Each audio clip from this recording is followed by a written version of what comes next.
Oiligam, onaligam bir chekkada qolsin. Bugun erim bilan mazza qilib kino time qilaman deb planlar qildim. Planlarimni parokanda qilib enasini ko'rsatib tashlash. Короче, mayli o'zim bilgan, hech qanaqa plan kerak bo'lmagan, любой paytda o'xshaydigan ishini qil dedim. Ya'ni tushunib turganinglardek uborka. Ishonaveringlar, bu qilayotgan uborkam hech narsa emas. Men shu 1 metrgina joy tozalayotgan paytimda orqamdagi qizlarim 10 metrli xonani o'qini chiqarishayotgan bo'ladi. Bolalarim bilan televizor shovqini miyamga kamlik qilganda o'zimcha taq-tuq qilib asmir video olibman. Bu ham mayli o'zimcha erimga karalab zo'r kino topib qo'ydim. Bugun voqealar keling deb chaqirib olibman. Erim ham xotinimga qatdan quyosh chiqdi, yoz kelmasdan boshidan quyosh urdimi yo bahor kelganiga miyasiga kislorod yaxshi yetishyaptimi deb o'ylab menga sovg'a olib kelibdilar. Hali uxlamagan qizlarim hozir erimga qarab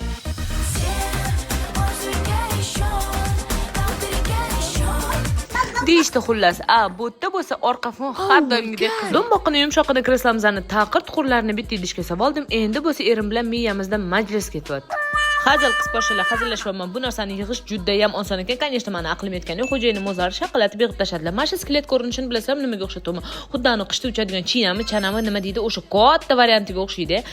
Biz ham uni ustiga qo'yadigan paytimizda qizlarimni bekima choynagisi kelib qoldi. Bekinishga xuddi boshqa joy yo'qdan Umayra ham kelib, imini shotga o'tirdi. Qizim ham xuddi o'zimga o'xshaydi. Dunyoni subasi o'rdakka neg'am deydi. Suv toshda to'pig'iga chiqmaydigan beg'am betashvish qizlarim mazza qilib o'tirishdi. Karni kresloyimizga kelib to'xtaladigan bo'lsak, yonida shunaqa cho'ntakchalari bor ekan. Pullarni, pultlarni, telefonlarni bemalol solib qo'ysanglar ham bo'ladi. Endi bo'lsa buni ovozini eshitinglar.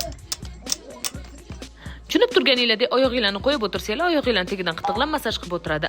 Buni bo'lsa bemalol orqasini yotqizib, katta krovat ham qilsanglar bo'ladi. Bu shikarni kresloni 4 xil rangidan bor ekan. Seriya, oranjoviy, oq, ko'k ranglardan bemalol topasizlar. Men qoldirgan profilga o'tib olinglar. U yoqda juda ham interesni uyga kerakli narsalarni toparkansiz. Profilga obuna bo'lish esingizdan chiqmasin. Keyingi reelslarda ko'rishguncha hammaga xayr. Bu videoni uyim joyim deydigan kelinkalarga jo'natib qo'yamiz.